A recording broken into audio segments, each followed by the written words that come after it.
না। তাই শহীদ প্রেসিডেন্ট জিয়াউর রহমান 1976 সালে, কথাগুলো খুব মনোযোগ সহকারে শুনবেন, আমার ভাইয়েরাও শোনেন। 76 সালে শহীদ প্রেসিডেন্ট জিয়াউর রহমান উপলব্ধি করেছিল, নারী শক্তি যদি পিছিয়ে পড়ে, দুর্বল হয়, এই অর্ধেক জনগোষ্ঠীকে পিছিয়ে রেখে জাতি কখনো এগিয়ে যেতে পারে না। তাই তিনি রাষ্ট্রপতি সচিবালয়ে নারী বিষয়ক দপ্তর স্থাপন করেন।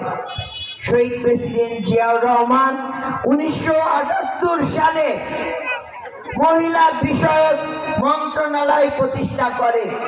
তার দূরদর্শী রাজনৈতিক চিন্তা ভাবনায় নারীর কর্মসংস্থান তৈরি করার জন্য তিনি তৈরি পোশাকে নারীদের কর্মসংস্থানের সৃষ্টি করে দেন। আজকে সেই ধারাবাহিকতায় আজকে গার্মেন্টস সেক্টরে প্রত্যেকটি জায়গায় এই শিল্প বিপ্লবে যে সংখ্যক শ্রমিক কাজ করে, তার 90%